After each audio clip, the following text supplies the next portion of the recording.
শুকরিয়া আদায় করছি যে আল্লাহ সুবহানাহু ওয়া তাআলা রমজানের এই পড়ন্ত বিকেলে ইফতারের পূর্ব মুহূর্তে আমাদেরকে একত্রিত হয়ে অত্যন্ত গুরুত্বপূর্ণ বিষয়গুলো নিয়ে আলোচনা করার সুযোগ করে দিলেন। এজন্য মহান রবের দরবারে আমরা শুকরিয়া আদায় করি, আলহামদুলিল্লাহ। আমরা আরো শুকরিয়া আদায় করছি আল্লাহ সুবহানাহু ওয়া তাআলার এই কারণে যে আল্লাহ সুবহানাহু ওয়া তাআলা এই জাতির ঘাড়ে চেপে থাকা আওয়ামী অপশক্তি জগদ্দল পাথরের মতো যারা চেপেছিল তাদেরকে বিশেষ ব্যবস্থাপনায় এই জাতির ঘাট থেকে বিতাড়িত করেছেন, যার পরিপ্রেক্ষিতে আমরা আজকে এই খোলা ময়দানে চমৎকার করে এই অনুষ্ঠান করার সুযোগ পেয়েছি। এজন্য মহান রবের দরবারে আরো একবার শুকরিয়া আদায় করি, আলহামদুলিল্লাহ। সালাম ও দুরূদ আখিরি জামানার নবী খাতামুন নবিয়্যিন সাইয়্যিদুল মুরসালিন সাইয়্যিদুনা জনাবে মুহাম্মদুর রাসূলুল্লাহ সাল্লাল্লাহু আলাইহি ওয়াসাল্লামের প্রতি। সম্মানিত উপস্থিতি, মাহে রমজান বছর ঘুরে প্রতি বছর আমাদের মাঝে এসে হাজির হয়।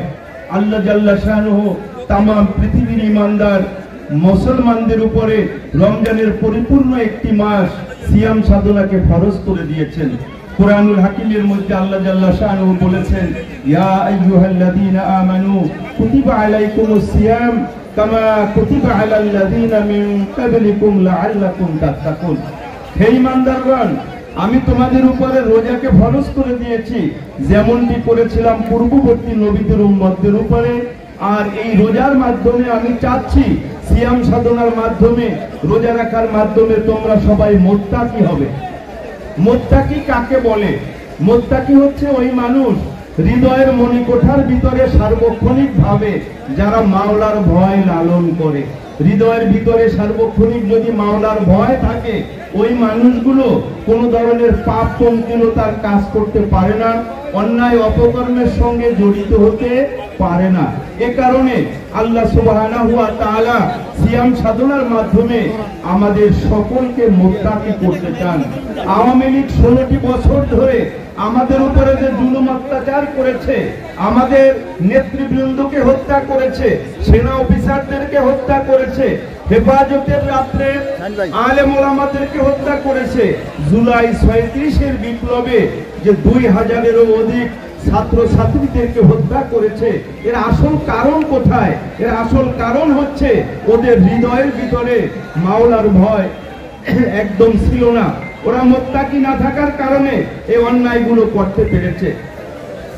আল্লাহ জাল্লা শানুহু রমজান মাসে কঠোর অধ্যবসায়ের মাধ্যমে, এই ট্রেনিং এর মাধ্যমে আমাদেরকে মুত্তাকি করতে চান, যাতে বাকি 11টি মাসও আমরা হৃদয়ের মণিকোঠার ভিতরে মাওলার ভয় লালন করে আমরা জিন্দেগি যাপন করতে পারি। সুখ, শান্তি, স্বাচ্ছন্দ্য, শৃঙ্খলার জন্য আমরা কাজ করতে পারি। আল্লাহ সুবহানাহু ওয়া তাআলা যে উদ্দেশ্য নিয়ে মাহে রমজানে সিয়ামকে ফরজ করেছেন, সেই উদ্দেশ্য 16 কলায় পূর্ণ হোক, আল্লাহ সুবহানাহু ওয়া তাআলার কাছে এই আরজি পেশ করছি। দ্বিতীয় যে কথা, সেটি হচ্ছে মাহে রমজানে আল্লাহ সুবহানাহু ওয়া তাআলা কুরআনুল হাকিম নাযিল করেছেন। শাহরু রমাদান আল্লাযী উনজিলা ফীহিল কুরআন হুদাল লিন-নাস। আল্লাহ জাল্লা শানুহু বলেছেন, রমজান মাস, যেই মাসে আমি কোরআন নাযিল করেছি, এই কোরআন দল ও মত, জাতি, ধর্ম, বর্ণ নির্বিশেষে পৃথিবীর সকল মানুষদেরকে পথ দেখাবে। সম্মানিত দিনী ভাই সব, প্রতি বছর মাহে রমজান আমাদের কাছে ফিরে এসে আমাদেরকে যেন জানান দিচ্ছে, আমাদেরকে যেন হাততালি দিয়ে আহ্বান করছে, ওহে পৃথিবীর মুসলমানরা শুনো, আমি মাহে রমজান এসেছি, এই মাসেই তো আল্লাহ কোরআন নাযিল করেছে তামাম পৃথিবীর মানুষের কনস্টিটিউশন হিসাবে, সংবিধান হিসাবে। সুতরাং তোমাদেরকে কোরআনমুখী জিন্দেগি যাপন করতে হবে। কোরআনের মধ্যে আল্লাহ সুবহানাহু ওয়া তাআলা যে নির্দেশনাগুলো দিয়েছেন, সেই নির্দেশনাগুলো পুঙ্খানুপুঙ্খ রূপে তোমাদেরকে মেনে চলতে হবে। কোরআনের বিধান অনুসারে তোমাদের 3.5 হাত বড়ি সংসার, সমাজ, রাষ্ট্র সবকিছু পরিচালনা করবে, তাহলেই তোমরা পরিপূর্ণ সুখ, শান্তি, স্বাচ্ছন্দ্য, শৃঙ্খলা পাবে। সম্মানিত দিনী ভাই সব, আসুন জাতীয়তাবাদী দল, জাতীয়তাবাদী শক্তি, ইসলামী মূল্যবোধের ইসলামী দলগুলো ঐক্যবদ্ধ অবস্থান গড়ে আগামী সংসদ নির্বাচনের মাধ্যমে ওই বঙ্গভবন সেক্রেটারিয়েট থেকে শুরু করে বাংলার সর্বস্তরে কোরআনের রাজ কায়েম করার জন্য আমরা এখন থেকেই পরিকল্পিতভাবে ঐক্যবদ্ধভাবে আমরা কাজ করি।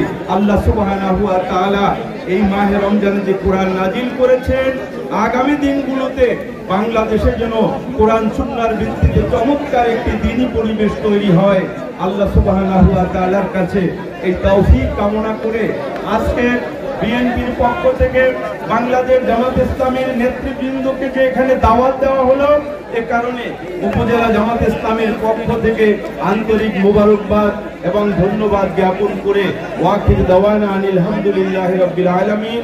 আসসালামু আলাইকুম ওয়া রাহমাতুল্লাহ। এখন মুনাজাত হবে, কারণ ইফতারের পূর্ব মুহূর্ত হচ্ছে দোয়া কবুলের সময়। আমি মুরব্বীজনদেরকে হাত তোলার জন্য বিনীত অনুরোধ করছি। আল্লাহুম্মা আমিন।